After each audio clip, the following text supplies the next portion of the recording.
Hey guys, what's up? Eddie Aho here with KissAnalog.com.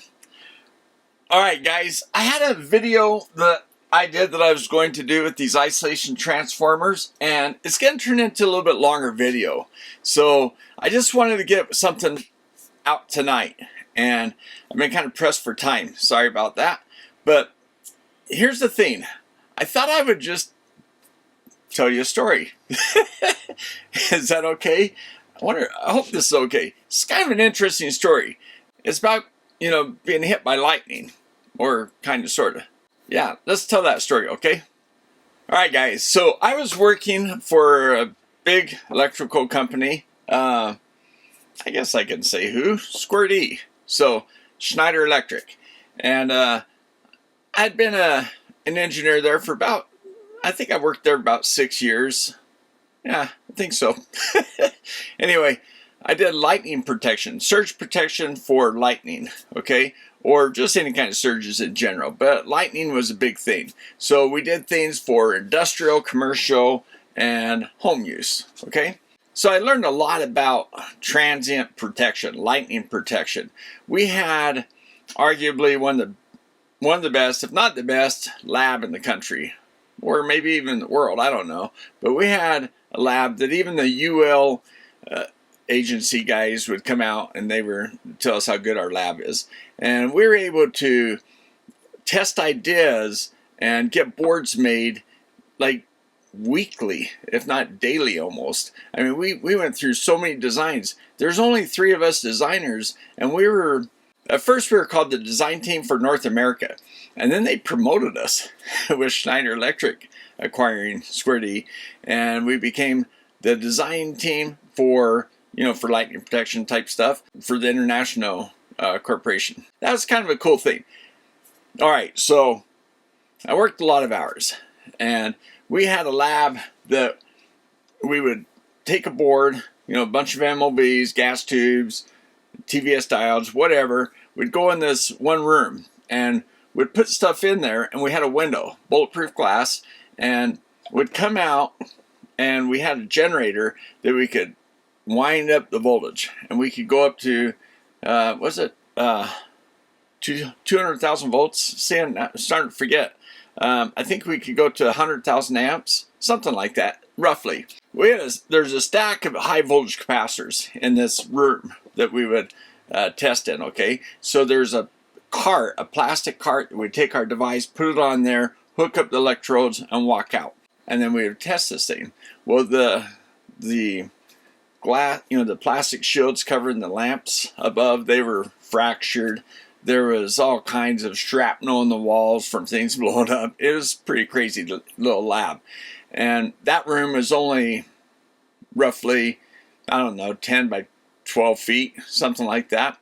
And after, with all the capacitors and everything all stacked up in there, the usable space was more like 4 feet, where we'd walk in, set up, and then we'd walk out, close the door, go over there and wind up that generator, and then hit the button. And kapow! A big air compressor switch would close the switch, and then we'd get a big lightning assembly to strike. So that room was copper lined, so shielded. So there's Salt Lake International Airport not too far from us. We don't want to bring down any planes with this EMP pulse. So anyway, it's pretty cool. So one of the guys in there that helped build that lab just before I got there, what he did is he was putting the plates on to series parallel these capacitors. And at first they were square, and at the corners he would get this plasma, and it'd prematurely arc. So he smoothed those off. He learned as he got the voltage higher and higher what things had to be protected, okay? Anyway, so what he did is he finally got to the point where he could take up that generator to very high voltage, and all of a sudden it went pow, and it went off, and he's like, failed again. But that time it shook the building, and people said, like, even up in the marketing area, people said they felt the building just shake. And what he had done is when he went in there and was working on stuff, on the plastic cart, he left a multimeter laying on the plastic cart, and the leads were just hanging down towards the ground. And so when he was building that electrical force on those capacitors, the earth ground connection touching those probes must have brought up the voltage, you know, up into the air, not too far from those plates on those capacitors. And now these capacitors, just to give you an idea, they're about that wide, about that long, and about that thick, okay? And they're stacked up. So they're stacked up like this way, okay? And there's spaces between them, and there was a stack here, stack here, stack here. They're kind of in a semicircle, okay? And then the plates tying them together were in front, you know, so you could, when you walked in, now the electrodes off the top of the cap stood probably that height. Ceramic, you know, kind of the glass insulators, and then the terminals at the top.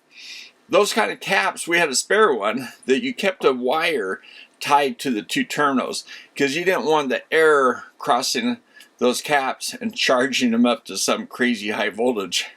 You know, static electricity is one thing, but you don't want to charge up a capacitor with static electricity and have it discharge across your body. So yeah, they're kind of dangerous. Anyway, big stack of caps. They're about, I'd say, I'm 6 foot. I think they're just probably 5 foot tall, something like that. And they're probably a foot to 18 inches wide, and there's 1, 2, I don't know, there's 6 or 7 stacks of these things. There's a lot of capacitance there. So that was kind of the one room, and then we had these other rooms that were also bulletproof glass and stuff, you know, and you'd go in and they had generators, a lot less energy, but still you could do 10,000 amps at least. You could do 20,000 amps. Okay, so you could do different shapes of strikes, and there's different pulses that you do depending on which test you're doing, and you can say I want to do it every so many seconds, every second, or even quicker, do fast pulses. If you wanted to say test a gas tube like I would, and I figured out how long it took to the gas tube to cool down between strikes, and I think I waited a second or two. It didn't take that long, maybe a few seconds, I forget. Anyway, and then I just had that machine do it every time. Boom, boom, 10,000 amp, 20,000 amp, whatever test I was doing. And that was kind of cool. Those little rooms were more like closet size, and there'd be cameras up videotaping. Some of them were, you know, the thing would just burn up and you'd be testing the panel and the whole thing would just go up in flames. So anyway, we test all kinds of products. It was a really fun job.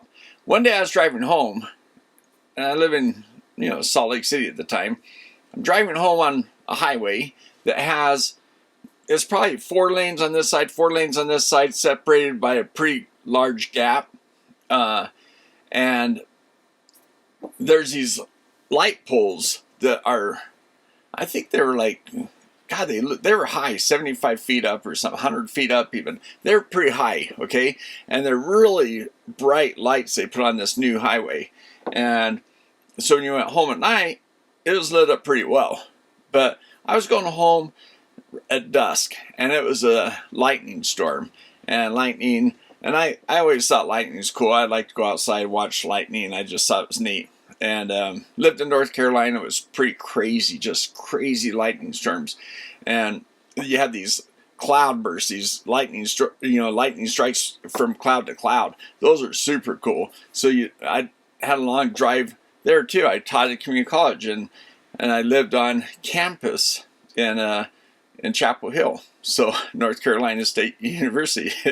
So anyway, but I taught at a community college out near the border of Virginia. So I would drive home just to look at these lightning storms. It's just so cool. So I was coming home from work one evening, and just watching we have the Wasatch Front, we call it, these high mountains, pretty big mountains. If you've seen pictures of Salt Lake, you know what I'm talking about. It's like you're in Switzerland probably. Anyway, driving east towards those mountains and watching the lightning and all that kind of stuff. And all of a sudden I saw a flash, and it felt like somebody just hit me over the head with a phone book. And I had just bought a new car. I think it was the first new car I ever bought. And I was into Land Rovers at the time. I used to be a Jeep guy. I'm back to being a Jeep guy. But for a time, I really liked Land Rovers. So I bought this Land Rover Discovery, brand new. It was my second one. And first one I loved, but it's time to sell, start getting some miles on it. Anyway, so I bought this brand new one. And I didn't have it for very long. And so I was driving home one night and watching a lightning storm. Got hit by a phone book across the head. I think it stunned me, knocked me out for a moment, it seemed like. Because I opened my eyes and I was like dazed and confused. And I was like, wow, did I just get hit by lightning? I'm like, what the heck? What's my mind, I couldn't figure out what was going on. And I was like, wow, I guess, surge protection engineer, Thor finally got ticked off at me and decided to teach me a lesson. I don't know. But man, I was trying to figure out what just happened, and I was, I don't know if there's a roaring in my head or what, but I couldn't hear the car run. I couldn't tell if the car was still working. And I was wondering what was going on. I was still trying to figure things out. And a car pulled up alongside me, and people were like, they're like, "Are you okay?" And I'm like, looking at them, I'm like, "Yeah, I'm okay." And you always say that even when you're not, right? And so I was like, "Yeah, I'm okay." And they're like, "You were hit by lightning, right? You were hit by lightning." And they're pointing behind my head. Like the lightning hit the car behind me. And, I had this big rack and ladder in the back. I mean, I had everything on this Land Rover. And I thought, well, man, I wonder if it hit the rack. And those Land Rovers, by the way, they're aluminum. A lot of the body parts are made out of aluminum. It was something they did during one of the wars that they ran out of steel, so they started using aluminum, which is great because it doesn't rust, right? Should be lighter weight and all that kind of stuff, even though those Land Rovers are super, super heavy. I was trying to figure out how it was running, and I had these big dials, with a speedometer and the odometer that tells how fast the engine's running. And usually you just look down there to see if the odometer's, how many RPMs you're running. And it's pretty obvious, like, oh yeah, engine's running. And I was looking at it, and it was like I couldn't focus or something. And I was looking up, looking down. Another car pulled up alongside me, did the same thing the other car did. "Are you okay?" It was like they did really the same thing. And I'm like, "Yeah, I'm okay." And then I'm still trying to figure things out. And a third car started pulling up. And I looked over, and it was a young couple. And they went all the way over in the safety lane, went around me like, "We're going to stay away from that thing."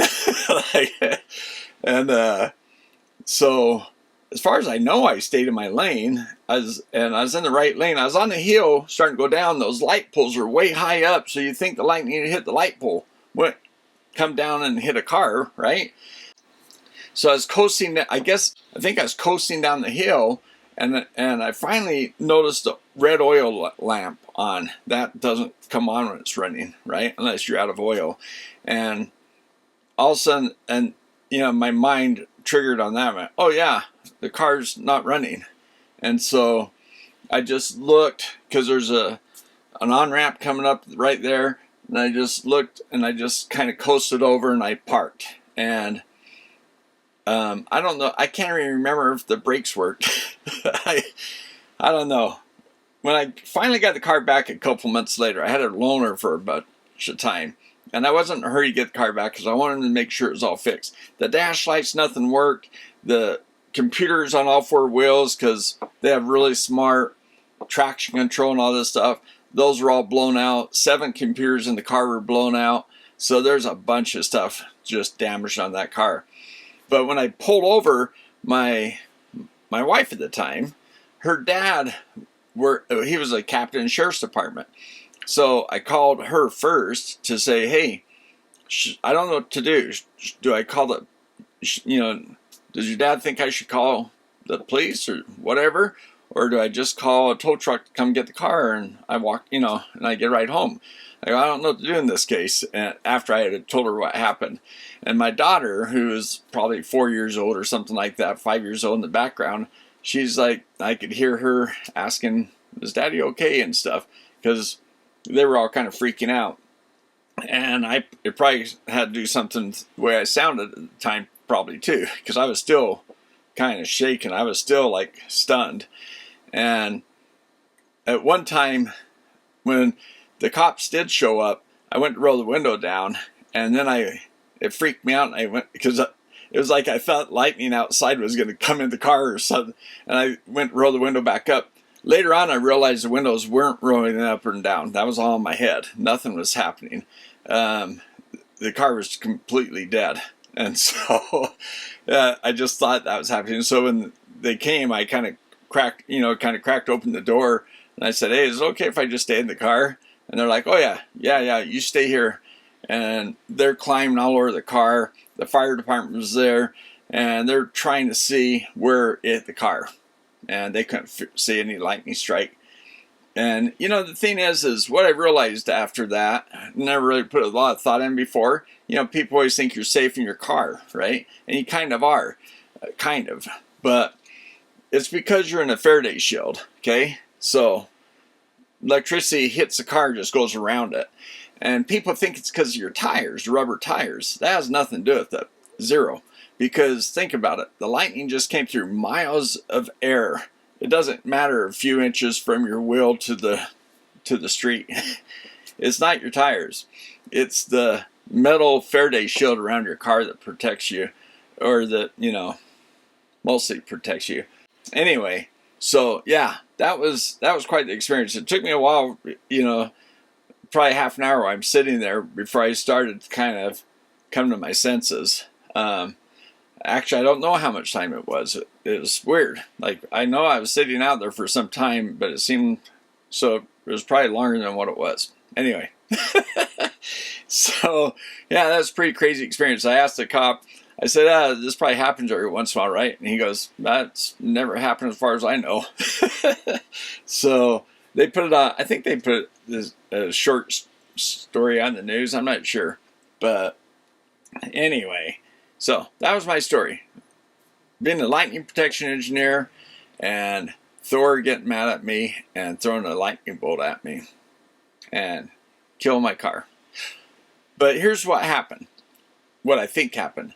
A few months later, I'm up my then wife, she's an ex-wife now, but anyway, my then wife, her dad had some property. We call it the farm. We'd go up there every weekend, pretty much every weekend.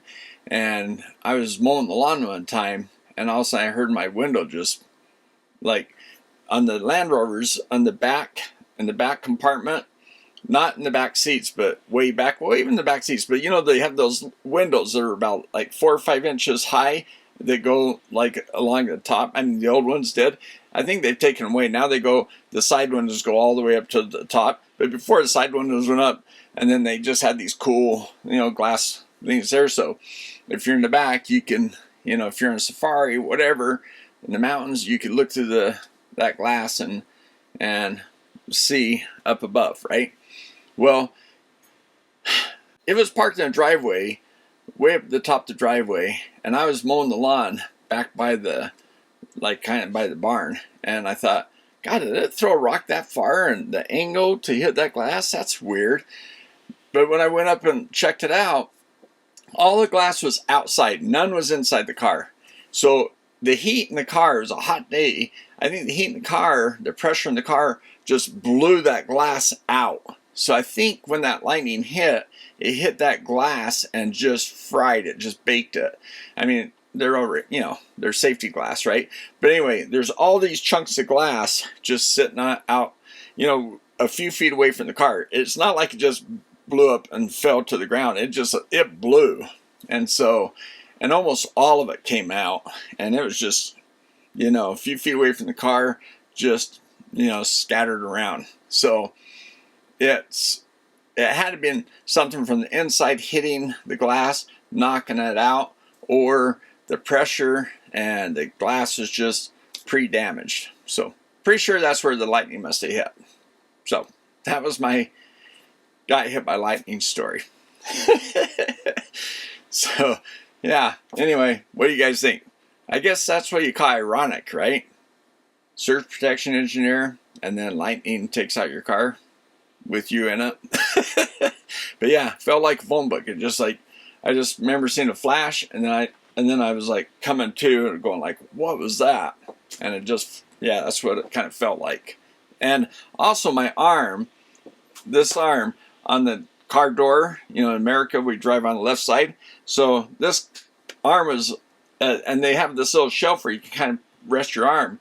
That arm felt really weird, kind of all the way from my shoulder and that. So it's almost like the magnetic field or something.